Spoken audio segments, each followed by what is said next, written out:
pradedame pirmąją ekskursiją iš ciklo organizacijos Kuriu Lietuvai ekskursijų, skirtų Kauno miesto patriotiniai temai. Tai šios dienos ekskursija bus skirta įvykiams, kurie įvyko prieš 52 metus, taip vadinamam kalantiniam arba įvykiams po tautos didvyrio Romo Kalantos susideginimo Kauno muzikinio teatro sodelėje, kurį būtinai aplankysime. Na, trumpai dėkoju Simonui už pakvietimą. Taip pat birželio mėnesį bus ekskursija apie birželio sukilimą ir baigsime Liepos mėnesį per valstybės dieną, prieš valstybės dieną galėsime pasivaikščioti, pažinti seniausią Kauno istoriją jau senamiestyje. O pirmiausiai rodo visiems istorinę dokumentinę nuotrauką, lygiai taip pat panašiai kaip mes šiandien čia Panerių gatvėje, na, praktiškai toj pačioj vietoje, jūs matote, tas pats namelis, Kauno miesto visuomenė, jaunimas buvo susirinkęs palydėti paskutinę kelionę tragiškai išėjusi Romą Kalantą. Tačiau tokios galimybės neturėjo, nes sovietiniai saugumo organai suorganizavo taip, kad laidotuvių laikas buvo paankstintas, žmonės apgauti ir, aišku, kilus dideliam nusivylimui, kilo spontaniška jaunimo demonstracija, kuri tęsiasi iki katedros pastato, taip pat iki miesto centro, jau minėto sodelio ir iki Soboro saugumo būstinės. Tai labai malonu, kad yra išlikęs Lietuvos ypatingajame archyve maršrutas, kaip tas jaunimas tada ėjo į centrą. Tai mes tokiu maršrutu šiandien ir keliausime. Mūsų kelionė prasidės čia Vilijampolėje Panerių gatvėje, o baigėsis, kaip minėjau, prie atmintinimo lentos šiems įvykiams ant buvusios saugumo būstinės, na, dabartinės Laisvės alėjos Vytauto prospekto sankryžos. Taigi, dokumentiniai kadrai būtent rodo, kad žmonės buvo susirinkę čia, prie Kalantų namo, kur ir gyveno velionis Romas Kalanta ir taip pat jo šeimos nariai. Na, Kalantos šiaip kilimo yra iš Alytaus, aš kaip suprantu. Tai yra Kalanta jauniausias dienas praleido tose pačiuose kiemuose kaip rašytojas Jurgis Kunčinas, daug žinomų skulptorių, dailininkų, taip pat ir futbolininkų. Vėliau jo tėvai pasirinko tokį kelią, kad tėvas dirbo, man atrodo, vienoje iš pedagogikos įstaigų, taip pat kaip ūkio dalies vedėjas. Ir šeima pervažiuoja į Kauno miestą ir įsikūrė čia, Marijampolėje, gavę tikrai nedidelį kuklų namelį. Čia ir užaugo, kiek subrendo būsimasis didvyris Romas Kalanta. Tai natūralu, kad ir į paskutinį kelią jis iškeliavo būtent iš čia, kaip ir mes, iš Panerių gatvės.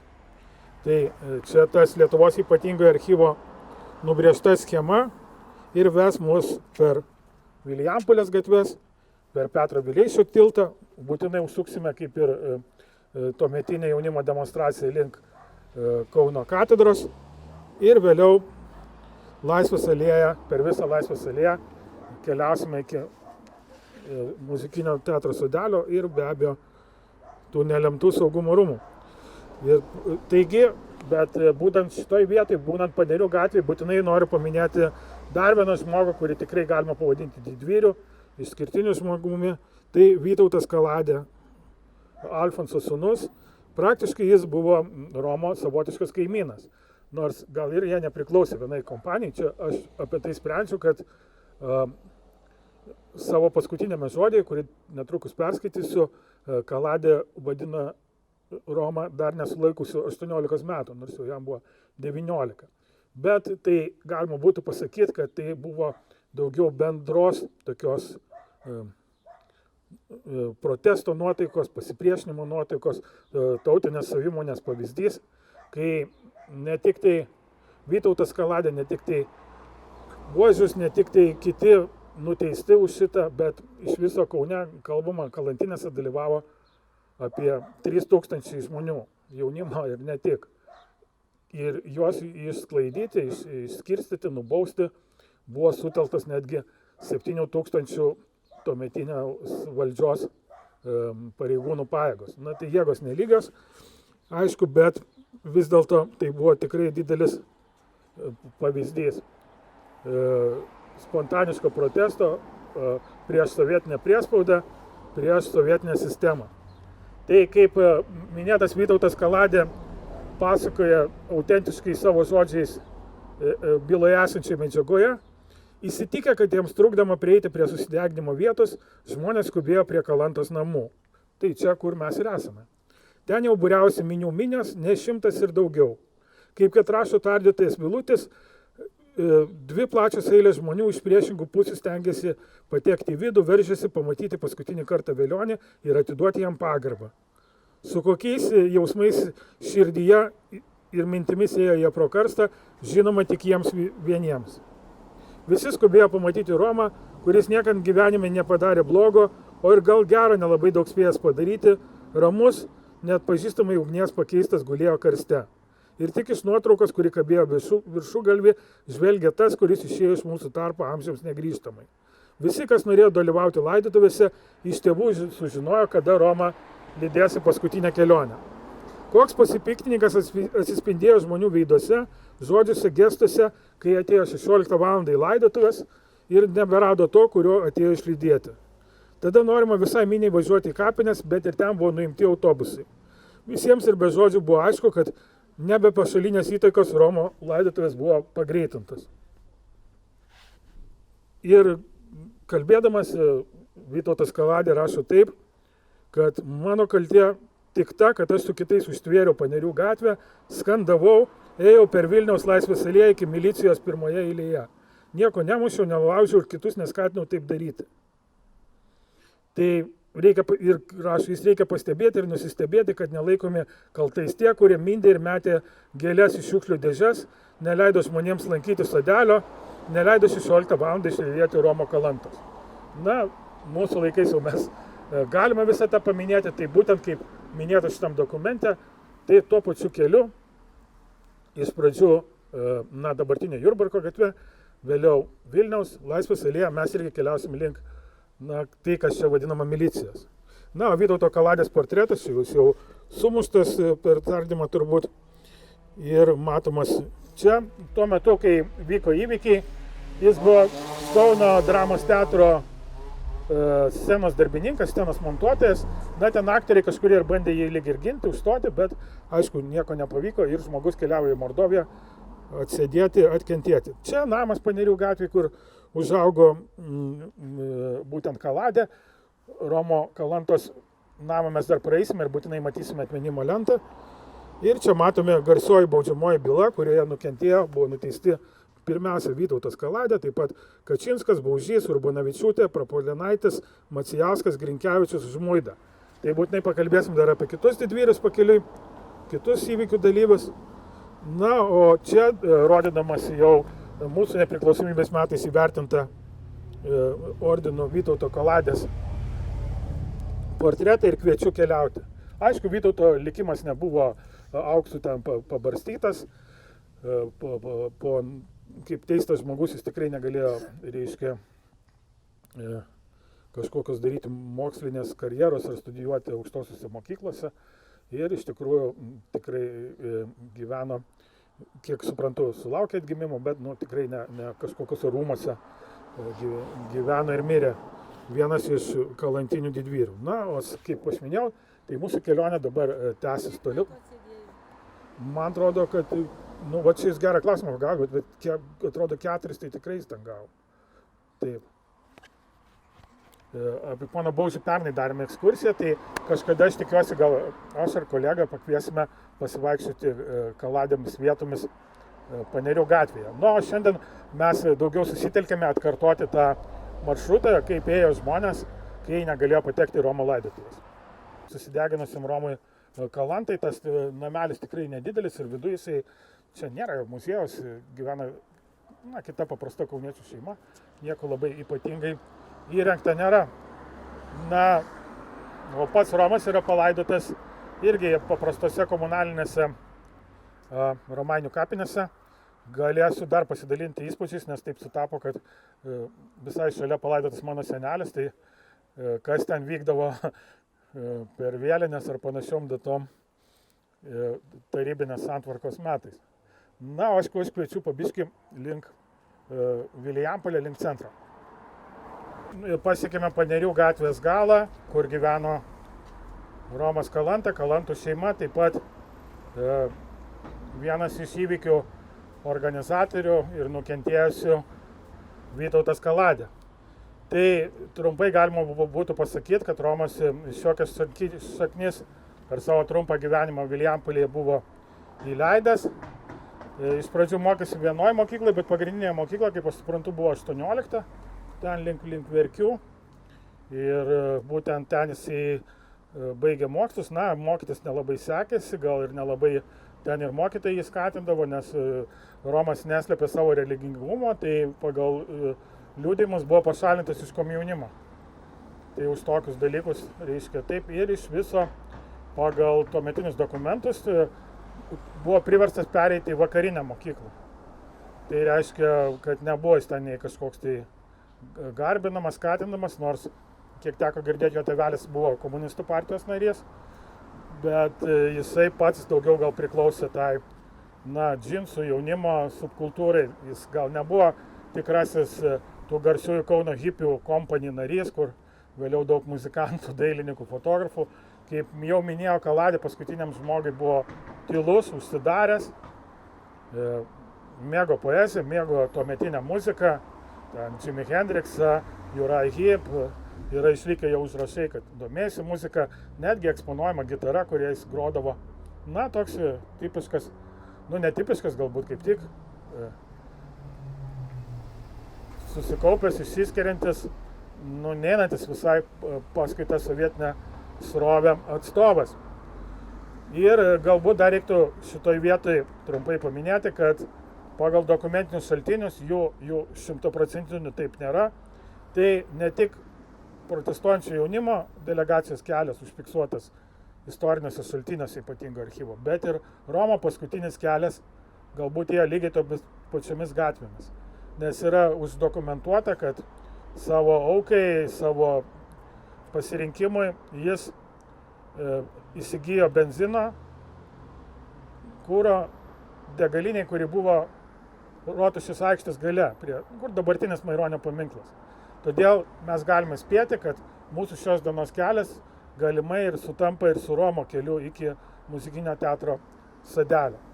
Tai dabar perėsime į Raudondvario plentą. Ir ten, kadangi vieta gana triukšminga, stabtelsime vienoje vietoje ties vidurio ir papasakosiu dar apie kitą žmogų, taip pat didelį patriotą, valstybės veikėją, gyvenusi šitame kukliame Vilijampolės rajone.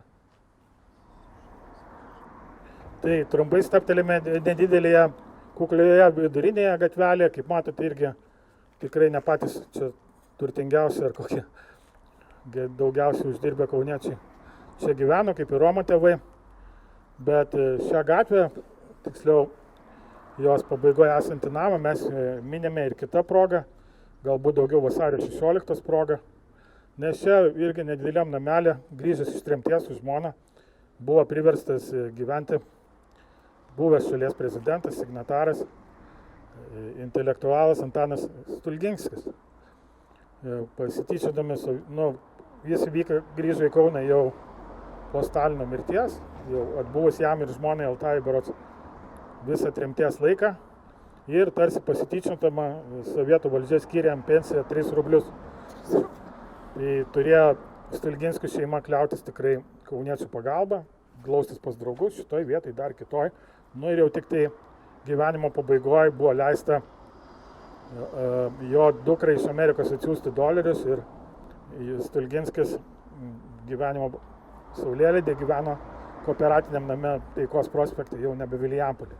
Bet visgi irgi matome sovietinės visuomenės požiūrį į to meto veikėjus, švietėjus, entuziastus, ir iš tikrųjų istorinės asmenybės. Tai nenuostabu, kad ir Romo likusiuose laiškuose, liudimuose daug nuoskaidos pykčio ne tik dėl laisvės nebuvimo, bet ir neteisybės.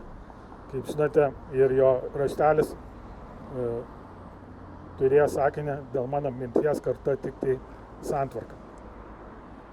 Taigi, po truputį palikdami Vilijampolę, panašiai kaip jaunimas, panašiai kaip Romas, keliausime link Kauno miesto senamiesčio, link Kauno širdies.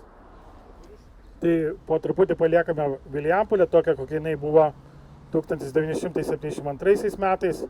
Tai tikrai neturtingas rajonas, daugiausiai pramoninis rajonas, žmonės daug ir sunkiai dirba tokiose gamyklose kaip Inkaras, Kazio Giedrio, Adėlės Švenčiūnaitės, Kaspinas ir kitose. Na ir pats gatvė, kurią mes žygiavome tada, vadinasi ne Jurbarko, o Karlo Markso prospektas, čia vedė į šviesų rytojų. Na, o tuomet Romas Kalanta, o taip pat ir jaunimo demonstracija savo žingsnius jau kreipė į Kauno miesto senamiestį, ten, kur buvo veikianti Kauno Švento Petro ir Povilo bažnyčia, neuždaryta, veikianti, ir pro ją būtinai prasuko mūsų sekama jaunimo demonstracija, galimai prasuko ir Romas Kalanta. Taigi kviečiu įveikti šitą gražų Petro Vileišio tiltą, pasigrožėti senamiesčiu, na ir atmenant į Dvyrius, suksime link Kauno miesto senamiesčio.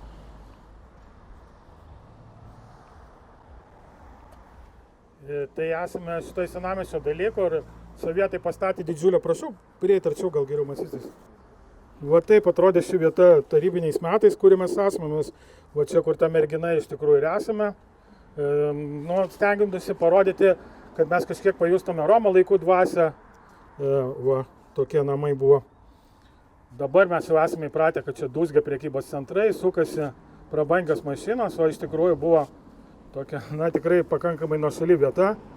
Daug dar medinių namų. Na, sovietai buvo sumanę čia pastatyti miesto pirtį, tokią kaip jau labai atseit svarbę arba socialią daiktą. Iš mūsų laikų neišliko, dabar ten restoranas žemyn upe, bet galima įsivaizduoti, kad būtent tokios architektūros senamiesčių Romas ir ėjo savo paskutinį kelią.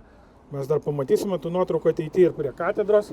Na, o iš tikrųjų, tai čia ir jeigu demonstracija, mano supratimu, ėjo labiau į kairę pusę, Meskupo gatvė tuometinė pagal dokumentus. Na, o Romas Kalanta žygiavo savo paskutinį kelią link dabartinio Maironio muziejaus, dabartinė Jakšto gatvė, nes ten veikė benzino kolonėlė, kuris ir įsigijo 3-litrinį stiklainį su kuru.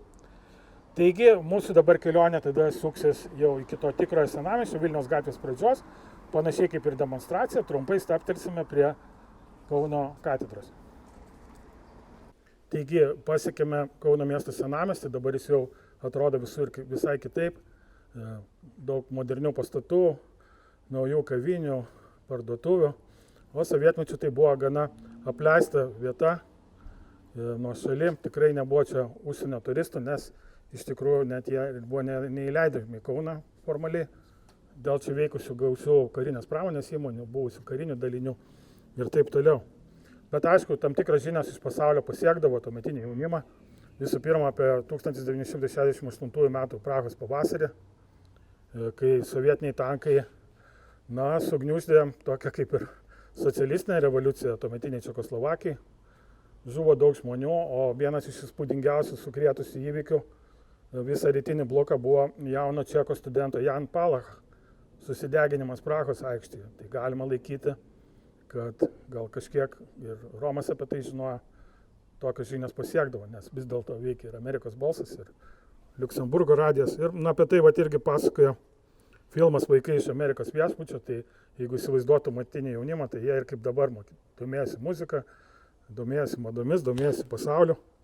Tai vienas iš tų pavyzdžių buvo, kad vienas pirmųjų nepriklausomybės laikais filmo Vaikai iš Amerikos viešbučio, iš esmės pasakoja apie Romo laikus. Čia filmuota taip pat Kaune, Vytauto parke. Tai pavyzdys iš tikrųjų buvo jaunas, entuziastingas žmogus ir tie patys žmonės, kurie keliavo Ir protesto demonstracija irgi buvo jaunystės, meilės, muzikos, gyvenimo mėgėjai. Tik jos ištiko tokia tragiškas likimas. Tai, kaip jau minėjau ne kartą, sekanti mūsų stotelė būtų prie Kauno katedros.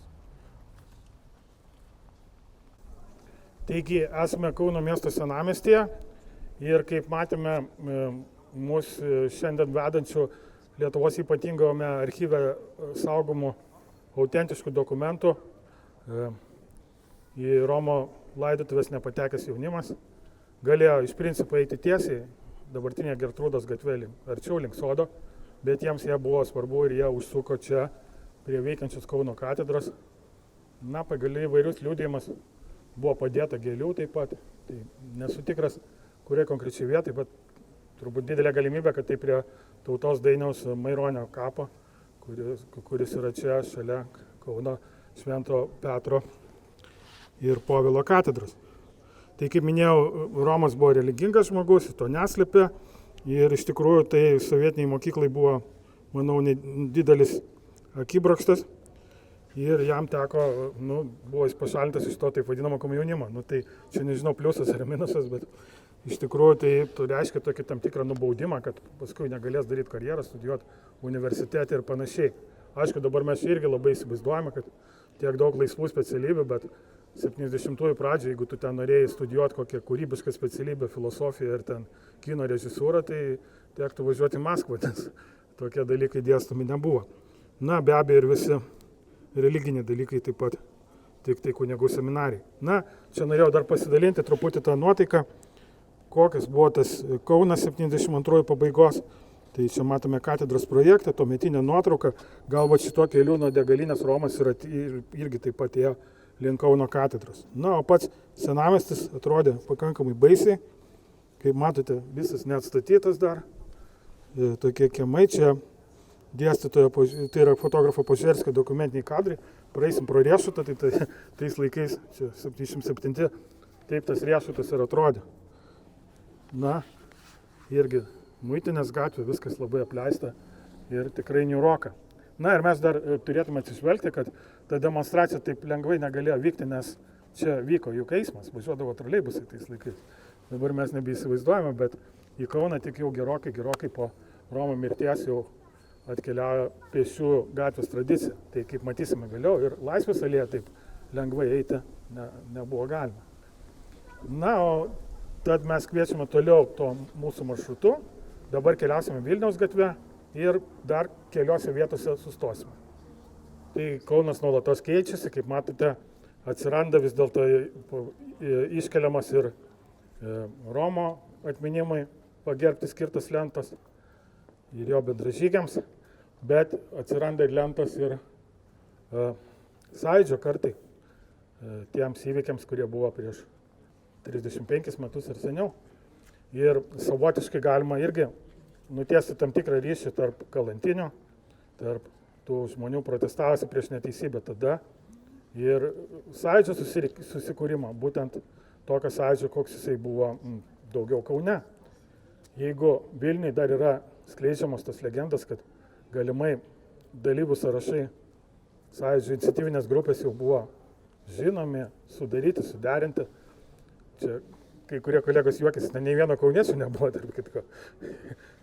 Iš tikrųjų, tokio tik tai daugiau Vilniuje žinomi žmonės politikai. Tai kai po kelių dienų iniciatyvinė grupė būtent čia kūrėsi Lietuvos persitvarkymo Sąjūdžio Kauno iniciatyvinė grupė. Tai daug atėjo ir kalantinių dalyvių, ir politinių kalinių, nes jų niekas nepažinojo, ir jie įsijungė į tą kitą formą, į Lietuvos persitvarkymo Sąjūdžio. Na, vėliau tas persitvarkymas buvo nubrauktas kaip dirbtinis, bet galbūt tai yra vieta, kur susidaro tam tikras ryšys, kalantinės, Sąjūdis, na ir kaip parašyta, atkurta nepriklausoma Lietuvos Respublika. Tai džiaugiuosi, kad ir mes gidai jau dabar eidami per senamiestį pastebėjome ne tik tai jau senovę ar ano amžiaus pradžios atminimo lentas, bet ir kažką, ką teko turbūt mums visiems kartu išgyventi, pamatyti. Tai mes keliaujam dar toliau, dar pamatysim keletą, dabar gal ir ironiškai ar juokingai atrodančių vietų. Vilniaus gatvėje, o vėliau pasieksime Laisvės alėją ir jau ten rimti reikalai, jau ten laukia mūsų SSR VRM daliniai. Na, laukia nuotraukus.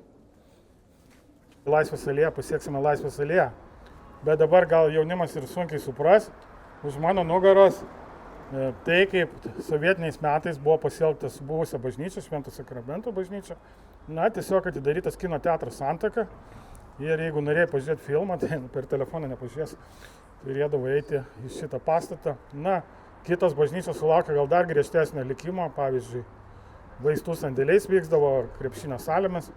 Tai irgi pavyzdys, kaip sovietai elgėsi su tiem žmonėm, kuriems galbūt brangus buvo tikėjimas religija.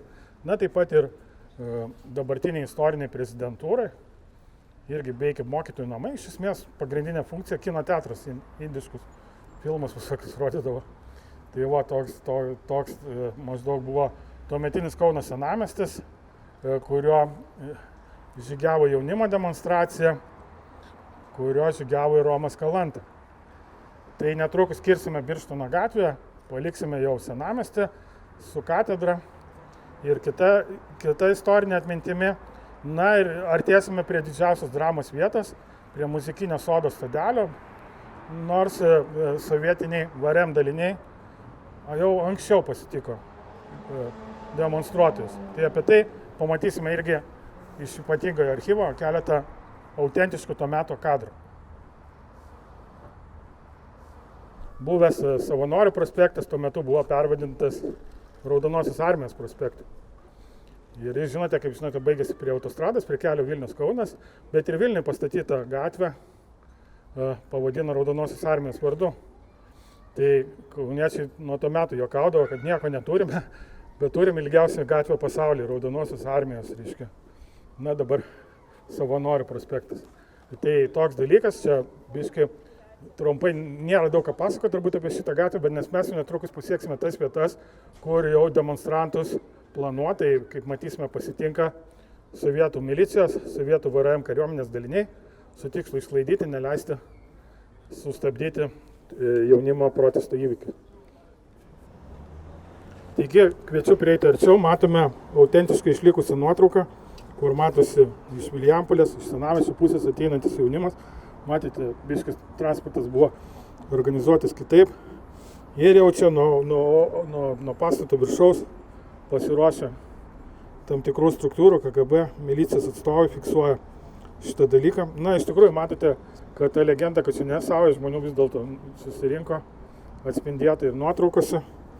Ir jau sovietų, jau čia mes netrukus pasieksime, matysime nuotraukos, kurios fiksuoja įvykius sodelį.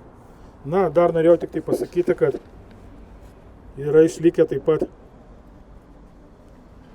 speciali jau gerai pragalvota schema, kaip sustabdyti jaunimą, kaip jį išblaškyti, buvo sukurti punktai. Tai nebuvo taip, kad jeigu jaunimas rengiasi spontaniškai, tai nereiškia, kad sovietų struktūros rengiasi spontaniškai. Buvo patvirtinta parašas bejots pono Stankaus ir čia ir Kauno VRM garsinų zonų ir Minsko mokyklos filialo visokių draugovininkų ir kitų entuziastų. Kaip matote, pilna išdėstyta, buvo tikrai pragalvotas tas dalykas. Na ir kas dar prieštaravo, tai keliavo į šaltasias kameras, kurias mes pabaigoje būtinai aplankysime. Bet mes, kaip minėjau, kad mes įsivaizduotume, kad tai nebuvo tam 3 milicininkai prieš 3 studentus. Tai buvo iš tikrųjų Lietuvos spontaniško jaunimo išraiška prieš gana griežtai sureguliuotą, stipriai veikiančią mašiną. 70-ųjų pabaigoje Brežnevo laikais tai buvo Šiolokovo, tokio vidaus reikalų ministro, tai buvo rimtos struktūros, pragalvota viskas, na ir be abejo KGB įtaka taip pat. Tai apie tai galbūt kitame Laisvės alėjos pabaigoje, taip. O kiek laiko truko demonstracija? Tai iš esmės, aš taip suprantu, laikoma, kad Romas susidegina 14 dieną, tai kažkokiu nešamos tos gėlės, kažką pavasario kaladė, tiesiog ten jau tam tikrie tie draugovininkai meta jas, visai blaško jaunimą, kad nesusirinkti, nedalyvauti, tai tokios galbūt spontanės dalykas. O tos demonstracijos tai skaitomas 2 dienos. 18 pagrindinė ir paskui gal kažkas dar bando, nu, žinot, buvo ir tokių, kur pavėlavo į tą demonstraciją, jie turėjo dalyvauti kitą dieną, bet jau praktiškai 19 diena, nu, tai jau represijų diena, ten jau bet ką pamato, ypatingai su ilgais plaukais, kas tada buvo išraiška, ten nu, yra daugybė liudijimų, kad... Nesgi, jeigu susirenka prie namų, ar ne, tai jiems ateiti iki čia visai netoliau, reikia kažkaip... Ne, tai vėliau tikslas buvo, nu, ateiti, padėti gėlės, pagerbti, galbūt kažką, nu, kaip minėsim, matysim, ponas Baužys 18 dieną skaito savo garsus jaunimo manifestą, tai tokie dalykai, bet jau 19 dieną pilnų pajėgumų veikia mašina ir tai ne tik tai su antpečiais, bet ir su pilkais kostiumais ir tų pačių hipių bendramžiai, griebė juos draugovininkai ir būtinai jums dar papasakosiu, bus vienas labai simboliškas sustojimas prie buvusio Laisvės kino teatro, kas ten vyko taip toliau. Nes iš tikrųjų Lietuvos centrinė valdžia labai nenorėjo šito skandalo, Antanas Sniečkus dar tada buvęs gyvas, įsivaizdavo, kad šis gali labai greitai viską numalšinti ir dėl to buvo mestos didelės pajėgos. Dar vienas dalykas, jeigu taip pažiūrėjus, pasaulinės politikos erdvėje artėjo Brežnevo Niksono susitikimas, tai yra dėrybos dėl aukščiausiame lygyje ir visi tie Amerikos balso pranešimai, kad Kaune neramumai, tai tikrai nebuvo reikalingi, ypatingai LKP veikėjams, bet ir Maskvoje nereikėjo jiems visko, todėl buvo mestas didelės, gal net neadekvačios pajėgos. Tai ką, kviečiame ir tiesime prie Kalantos memorialo. Tai atkeliavo Kauno muzikinio teatro sodelį, panašiai kaip čia atėjo 1972 metų gegužės 14 rytą Romas Kalanta, na ir čia jis atlieka savo aukos žygdarbį. Čia pakyla deglas su jo kūnu. Na, kaip žinia, Romas Kalanta mirė, žuvo ne iš karto, pribėgęs dar sovietų kareivis užgesino jį su savo švarku ir didelėse kančiose, na, jis skausme kitą dieną jau Kauno medicinos instituto klinikose miršta. Tai ir buvo būtent to pasiaukojimo vieta, tai kaip jūs matote, aš tai labai džiaugiuosi kaip kaunietis, kad čia yra toks, na, šiuolaikiško meno paminklas, jį sukūrė skulptorius Robertas Antinis jaunesnysis, kuris yra iš esmės daugiau mažiau Kalantos bendraamžis. Tai vadinasi aukos laukas, savotiškai išnaudojant tokią rūdijančio metalo, kaip liepsnos formą. Tai, nu, aišku, kažkokiu dokumentinės čia skulptūros turbūt negalėjo būti, todėl yra toks simbolinis dalykas. Na ir matote, jau atsiranda pirmosios gėlės, žvakutės, nors iš tikrųjų, jeigu tai pasižiūrės, dar iki įvykių datos, tai yra keletas dienų. Tai dar čia trečiadienį, aš tikiuosi, bus daug gėlių, nors jau, aišku, praėjo 52 metai, jau didelė dalis tuometinės kartos išeina, mirė ir Kalantos brolis. Ir iš tikrųjų, bet, nu, aš manau, kad mūsų kauniečių tarpe atmintis gyva. Na ir taip pat atmintis turėtų turbūt būti gyva ir apie tuos didvyrius, tuos drąsiausius žmonės, kurie reagavo, kurių patriotizmą, kurių neabejingumą įžiebė Kalantos auka. Tai visų pirma, kaunietis Rimantas Buožius, tai jis apie jį irgi yra toks kalantras po kaladės ryškiausias žmogus, kaip mes matysime. Tai jis, na, tuometinėme paviljone, kaip vadinamasi, čia Žaliakalnyje vykusiam šokių paviljonė. Jis pats iš Žaliakalnio, mes darėm ekskursiją apie Žaliakalnį po jo vietas. Tai jis parašė Lietuvos jaunimo manifestą, kaip aš suprantu, šitoj nuotraukoj čia jis ir skaito. Na, čia buvo pati plačiausia reakcija. Tai buvo ir dainos, ir žodžiai, ir eilės, ir spontaniški pasisakymai. Aišku, jokių mikrofonų ten niekas jam nedavė, neįgarsino. Žmonės tiesiog kiekvienas kalbėjo, ką galėjo. Tai ir matome iš tikrųjų nemažai susibūrusių minia. Na ir tuo pačiu metu Sovietų Sąjungos daliniai atitinkamai stengiasi kuo greičiau jos iš čia išsklaidyti. Tai ir būtent buvo tas atliktas darbas, už kurį jie vėliau atsiskaitė, kaip ir su pasididžiavimu, prieš aukštesnius komunistų partijos veikėjus, prieš komunistų partijos vadus. Tai kągi, pasidalindami šitas nuotraukas, tai tikrai galime dar ramiai pažvelgti tą vietą, kur prieš 52 metus gegužį ir vyko dramatiški įvykiai.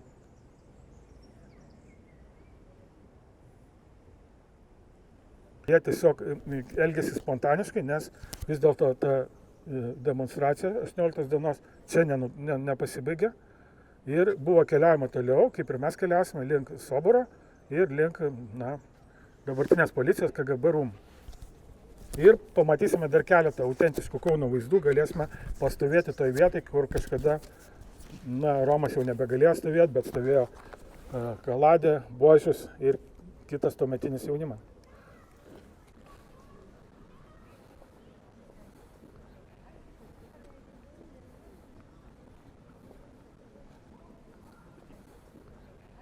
Dabartinis viešumas, Lietuvos ypatingasis archyvas leidžia mums pamatyti to metų dokumentus, užfiksuotus, kaip tuometiniai saugumiečiai fiksuodavo visą šitą demonstraciją ir viskas yra išlikę. Tai mes esame būtent šitoje vietoje. Čia veikia kažkokia eilinė audinių parduotuvė. Irgi taip pat netoli, aišku, Kauno dramos teatras, kur šiaip ar taip Kaladė buvo darbuotojas. Bet, aišku, ir čia mes matome būtent pritrauktą nuotrauką ir jau sudėti tie garsieji, ne vieną matyti numeriukai. Reikėjo išsiaiškinti, kas yra, kas čia vis per žmonės, kas čia išdrįso tokius dalykus daryti.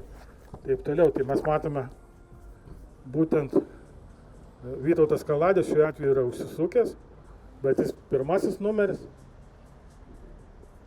Ir taip pat Rimantas Baužius, numeris 3, paskaitęs manifestą, taip pat kai jie keliauja toliau. Ir taip pat mergina dabar biškai man pavardė užkrito, bet ji taip pat irgi pagal liudijimus skaitė eilėraštį ant Soboro durų.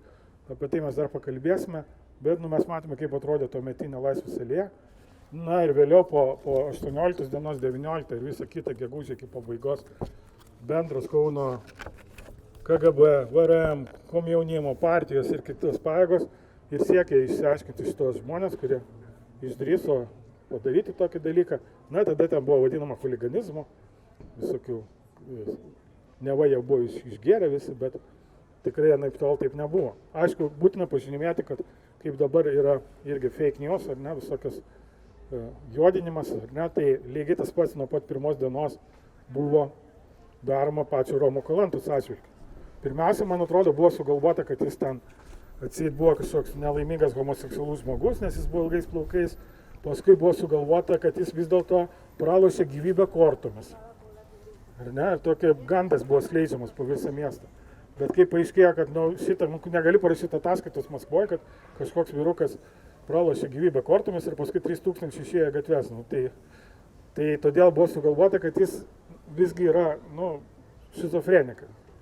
Tai tam susirinko gydytojų komisija, nustatė, kad, žodžiu, čia taip yra naip. Bet aišku, kaip minėjau, Kaladė, kiti pavardžiai. Tai buvo paprasčiausias teismas, jis vyko jau ne Kaune, jis vyko LTSR sostinėje Vilniuje, LTSR aukščiausias teismas šitos neramumų dalyvus ir nuteisė. O mes toliau keliavome jų keliu, tai dar mūsų laukia keletas stotelių ir aišku, pabaiga, finalas ties buvusiais KGB rūmus. Įvairūs drangovininkai, milicininkai įtempė žygiuojančius, reiškia, ir skanduojančius kauniečius į mašinas, išgabenami įvairius milicijos skyrius, ir taip pat į KGB rūsius. Ką galima būtų pasakyti, tai aišku, tuometinis jaunimas vis pirmiausia buvo griebiami tie, kurie kažką skandavo, laisvė Lietuvai, ar garbė Romui Kalantai, ar kažkokius panašius šūkius, bet iš tikrųjų tais laikais jau užteko turėti ilgus plaukus, jau tai buvo iššūkis visuomeniai ir jau tik tai nedidelė dalis vis mažėjantį demonstracijos pasiekė Soborą, link kurio mes ir keliavome. Taip pat Laisvės alėja irgi atrodė šiek tiek kitaip tais laikais, nebuvo netgi dar to garsiojo tada prekybos centro Merkurijos, čia buvo tokie pakankamai dar vos ne nuo caro laikų likę pastatai, garsieji jūreivių šokiai arba morechotkė vadinavosi taip, žodžiu, čia toks milicijos veikimo, reiškia, židinys būdavo, bet aišku, visą laiką mūsų ta Laisvės alėja su tokiu beveik šventų vardu buvo pati svarbiausia kauniečių raiškos, kaip kauniečių protesto reiškimo vieta. Tai kaip minėjau, čia tuo metu veikia Kauno Politechnikos institutas, bet irgi yra užfiksuota, kad jaunuoliai taip pat šito koridorių, kur ten eina, tai yra šaligatvių, kur eina žmonės, taip pat kreipia dėmesį, kreipia žingsnius link Soboro ir link KGB rūmų. Bet dar būtinai papasakosiu, kas įvyko Laisvės kino teatre, kuris iš tikrųjų tapo savotišku nelaisvės kino teatru. Esame Laisvės alėjoje, šitoj praėjime, kuris veda vieną žymiausių Kauno kino teatrų. Kino teatras buvo pastatytas kaip kino teatras Forum dar prieš kariniais laikais, jį čia šventino pats kanauninkas Juozas Tumas Vaižgantas, buvo išties populiari vieta, ir iš tikrųjų vėliau ir tarybiniais laikais tarybinė Lietuva perėmė šitą kino teatrą ir jis, kaip žinia, buvo laikomas A kategorijos kino teatru. Patys įdomiausi ir ryškiausi filmai pirmiausia buvo rodomi čia, vėliau jau iškeliaudavo ir į kitas vietas. Bet aišku, tas sovietinis populiarumas tai irgi toks absurdas. Man pačiam teko Kauno miesto regioniniam archyve matyti dokumentą, kur skundžiamasi, partijos komitetas skundžiasi, kad į filmą apie didįjį spalį nesusirinko žmonės, nors ir buvo pakviesti ten revoliucijos veteranai, kurie pasakoja apie spalį, o tuo tarpu į prancūzišką filmą apie meilę yra paduota 300 profsąjungos paraiškų ir nėra bilietų, žodžiu. Tai toks dalykas. Bet aišku, tam absurdiškam Kaune teatras buvo bet kada išnaudojamas ir ideologiniais tikslais. Tai yra tokių liudijimų, kad iš karto po Kalantinių kelios dienos mokyklų direktoriai, komjaunimo aktyvistai, įvairūs tokie įtakingi žmonės buvo surinkti čia į šitą salę ir jiem rodomi dokumentiniai Kalantinių vaizdai. Ir jų prašoma iškart prieiti, atpažinti savo darbuotoją, savo mokinį, kas tai per žmonės, kad jie iš karto praneštų, kad būtų galima identifikuoti, kas sukėlė tos neramumus, nes šitie dalykai. Tai tam tarnavo Laisvės kino teatro salė ir pagal liudijimus iškart po kelių dienų, kadangi ne visus atpažino, rodo dar didesniai, tuo metu moderniausiai Planetos kino salėje, čia prie stoties, kur turgus dabar. Irgi renkasi komjaunimas, direktoriai visi žiūri, kas šitie žmonės, kurie išvedė į gatves, kas šitie, tai tikrai buvo naudojamas ne žodis didvyriai, o huliganai ten ir panašiai. Tai toks dalykas, ir išeinant iš šitos vietos dar kviečiu pažvelgti į šitą namą, kur dabar Alis šokoladinė. Čia dabar dėja jo viso grožio nesimato, bet pagal įvairius liudijimus, tai būtent šitam name būtus turėjo aukšti Kauno KGB karininkai, bent vėlesnis jau Brežnevo laikų vadovas Bagdonas čia gyveno. Tai išeidami mes galime mintise palyginti Kalantos tėvų namuką ir šitą namuką, tai maždaug kokios dvi sistemos susidūrė kovoje tą gegužę. O mes panašiai kaip jaunimo demonstracija, kaip minėjau, sukame link Soboro ir link niūriųjų KGB rūmų. Tai ne Įgulos bažnyčia, o vitražo ir skulptūros galerija. Tai yra, kaip Kaune teko paskaičiuoti, pusę maždaug bažnyčių veikusi prieš karą buvo uždaryta. Tai aišku, viena iš tokių, veikusi miesto centre tikrai negalėjo toliau vykdyti savo funkcijas. Buvo padaryta atseit meno objektų. Ir Juozo Zikaro Laisvės skulptūra buvo kažkur užmesta, paslėpta sandėliuose, čia laukia atgimimo.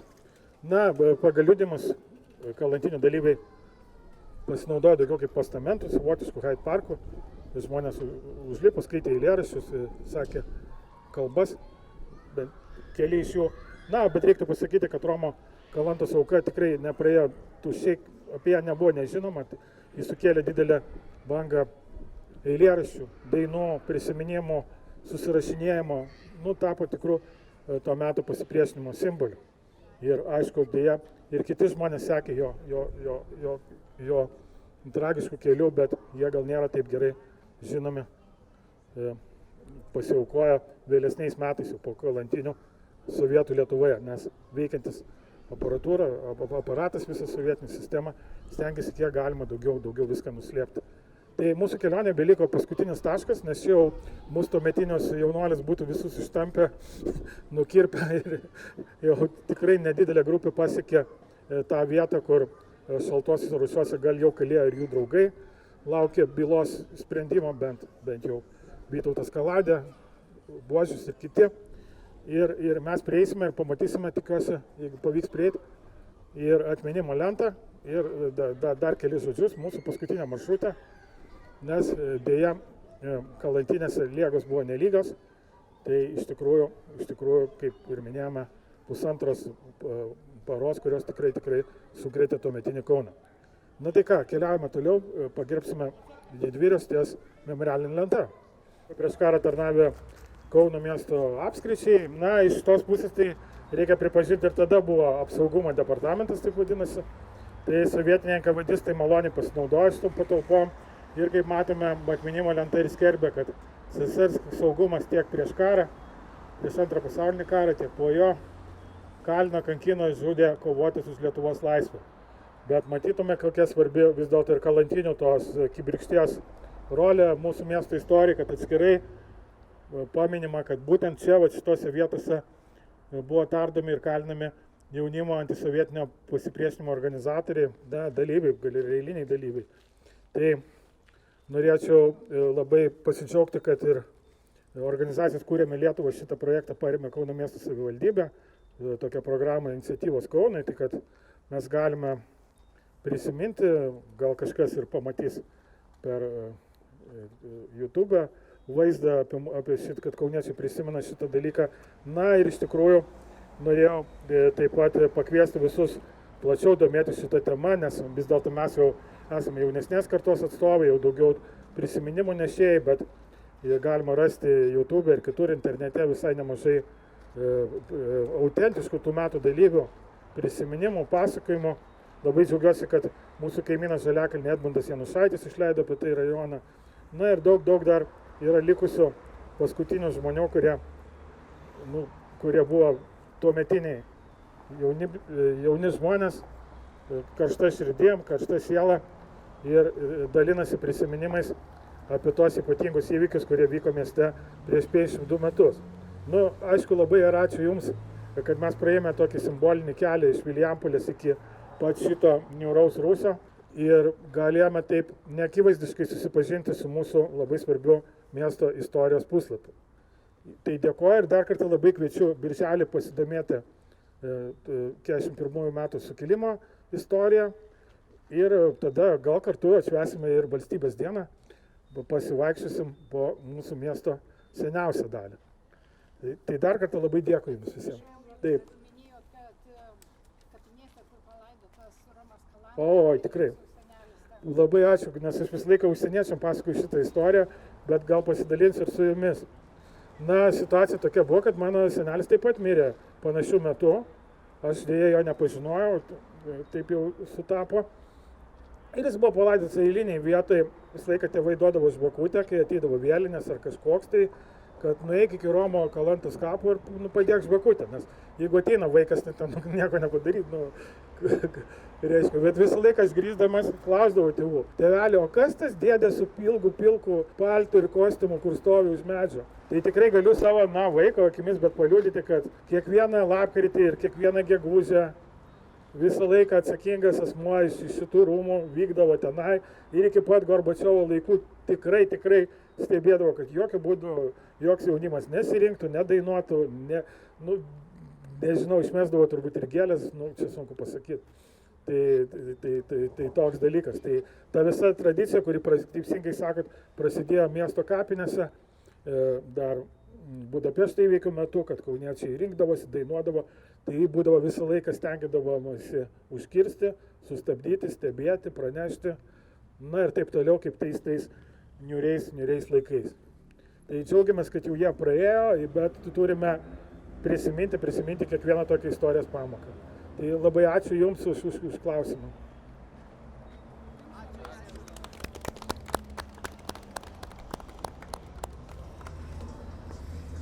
Tai dėkui, Kalantinės tikrai dar nepasibaigė, mes jau jas pažymėjome, bet bus daug oficialių ir neoficialių renginių. Tai kviečiame visus minėti, skleisti žinią giminėm, pažįstamiems ir dar kartą labai ačiū.